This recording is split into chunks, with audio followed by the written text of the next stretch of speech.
എല്ലാവർക്കും മറ്റൊരു വീഡിയോയിലേക്ക് സ്വാഗതം.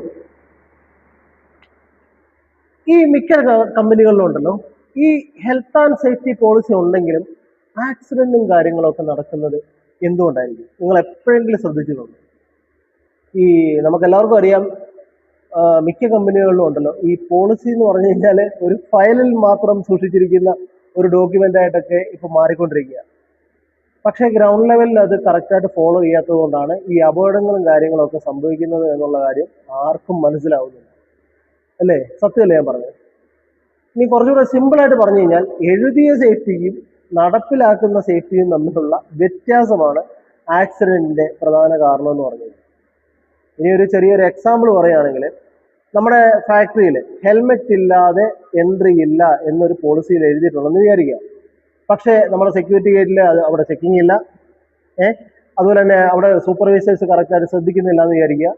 അപ്പോൾ എന്ത് ചെയ്യും? വർക്കറും അത് ഇഗ്നോർ ചെയ്യില്ലേ? അപ്പം അവിടെ പോളിസി ഉണ്ടെങ്കിലും ആക്സിഡന്റ് പ്രിവെന്റ് ചെയ്യാൻ പറ്റുമോ? ഒരിക്കലുമില്ല, അല്ലേ? അപ്പൊ അതുകൊണ്ടാണ് ഈ പോളിസി എന്താണെന്നുള്ളതും അതിന്റെ പർപ്പസ് എന്താണെന്നുള്ള കാര്യങ്ങൾ നമ്മൾ ക്ലിയർ ആയി മനസ്സിലാക്കണം എന്ന് പറയുന്നത്. മനസ്സിലായില്ലേ? അപ്പോൾ എന്തായാലും നമ്മൾ സബ്ജക്റ്റിലേക്ക് പോകുന്നതിന് മുമ്പ് നിങ്ങൾ ആദ്യമായിട്ടാണ് നമ്മുടെ വീഡിയോ കാണുന്നതെങ്കിൽ നമ്മുടെ ചാനൽ മറക്കാതെ സബ്സ്ക്രൈബ് ചെയ്യുക. സബ്സ്ക്രൈബ് ചെയ്യുന്നതോടൊപ്പം തന്നെ അതിന്റെ തൊട്ടിപ്പുറത്ത് കാണുന്ന ബെൽ ബട്ടൺ മറക്കാതെ പ്രസ് ചെയ്യുക. എങ്കിൽ മാത്രമേ ഞാൻ ഇടുന്ന വീഡിയോസ് കറക്റ്റായിട്ട് അപ്പോൾ തന്നെ നിങ്ങൾക്ക് നോട്ടിഫിക്കേഷൻ ആയിട്ട് ലഭിക്കുള്ളൂ. അപ്പോഴെന്തായാലും നമുക്ക് സമയം കളയണ്ട, നേരെ വീഡിയോയിലേക്ക് പോകാം.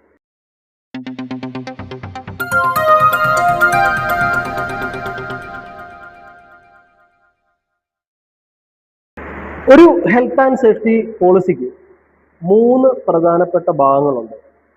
ഒന്ന് statement of intent, organisation, arrangements.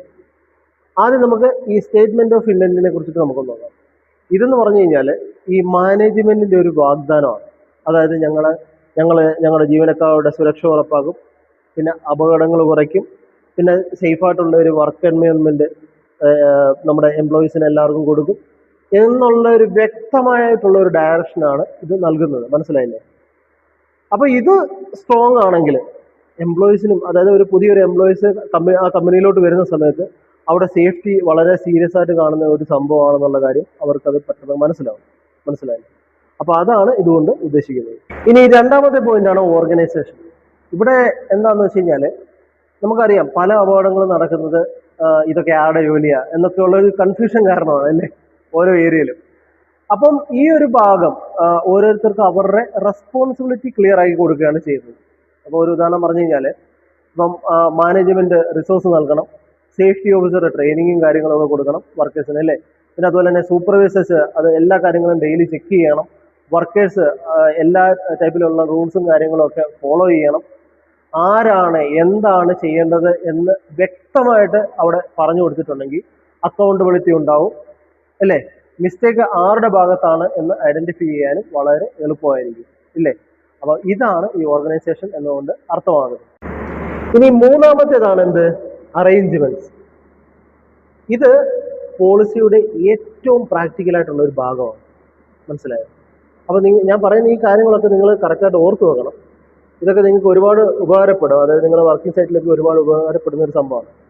അപ്പം ഇവിടെ ഇനി ഇപ്പൊ നമ്മൾ ഇതിനെക്കുറിച്ച് ഈ അറേഞ്ച്മെന്റ്സിനെ കുറിച്ച് പറയുകയാണെങ്കിൽ ഇവിടെ എന്തോ സംഭവിക്കുന്നതെന്ന് വെച്ച് കഴിഞ്ഞാൽ ഇവിടെ സേഫ്റ്റി എങ്ങനെ ഇംപ്ലിമെന്റ് ചെയ്യണം എന്നത് സ്റ്റെപ്പ് ബൈ സ്റ്റെപ്പ് ആയിട്ട് എക്സ്പ്ലെയിൻ ചെയ്യാണ് ചെയ്യുന്നത്.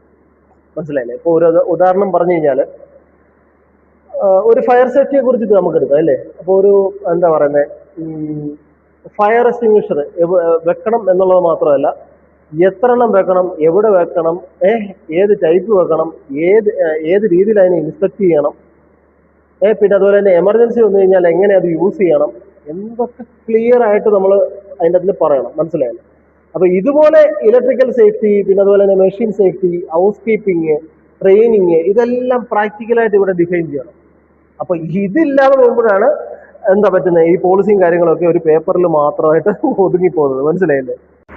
ഇപ്പൊ നമ്മൾ ഇത്രയും കാര്യങ്ങൾ പറഞ്ഞപ്പോൾ തന്നെ പല ആളുകളുടെ ഇടയ്ക്ക് പല രീതിയിലുള്ള വേറൊരു സംശയം കൂടെ ഉണ്ടായിട്ടുണ്ടാവും. എന്താണെന്ന് വെച്ച് കഴിഞ്ഞാൽ പല ആൾക്കാരും പറയുന്നുണ്ട് ഈ പോളിസി സൈൻ ചെയ്യുന്നത് ടോപ്പ് മാനേജ്മെന്റ് ലെവലിലുള്ള ആൾക്കാർ തന്നെ ആയിരിക്കണം, അല്ലേ?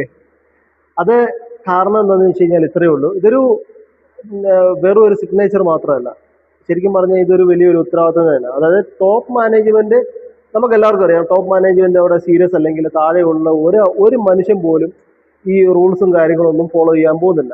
സത്യമല്ലേ പറഞ്ഞത്? പക്ഷേ ഏതെങ്കിലും ഒരു സീനിയർ പേഴ്സൺ അവിടെ സൈൻ ചെയ്ത് കഴിഞ്ഞാൽ അവിടെ ഒരു ക്ലിയർ ആയിട്ടുള്ളൊരു മെസ്സേജ് അവിടെ നൽകുകയാണ് ചെയ്തത്. ഉദാഹരണം പറഞ്ഞാൽ സേഫ്റ്റിയുടെ നല്ല പ്രയോറിറ്റി ഉള്ള ഒരു സംഭവമാണ്.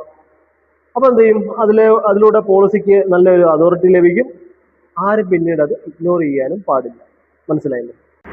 ഇനി അവസാനമായിട്ട് ഒരു കാര്യം വ്യക്തമായിട്ട് നമ്മൾ മനസ്സിലാക്കണം.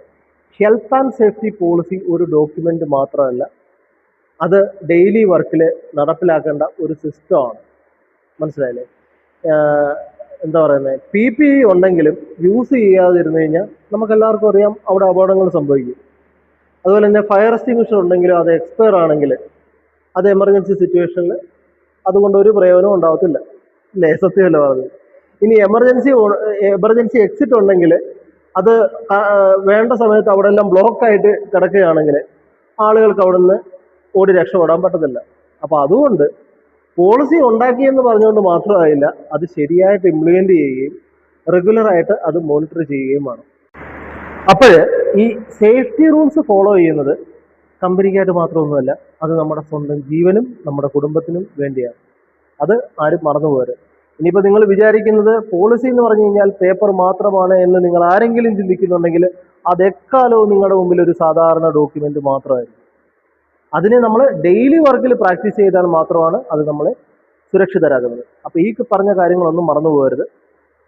പിന്നെ ഇതിനെക്കുറിച്ചിട്ട് നിങ്ങൾക്ക് കൂടുതലായിട്ട് എന്തെങ്കിലും ഡൗട്ടോ കാര്യങ്ങളോ ഉണ്ടെങ്കിൽ നിങ്ങൾക്ക് താഴെയുള്ള കമന്റ് ബോക്സിൽ നിങ്ങൾക്ക് രേഖപ്പെടുത്താവുന്നതാണ്. സമയം കിട്ടുമ്പോൾ ഞാൻ റിപ്ലൈ ചെയ്ത് തരുന്നതായിരിക്കും.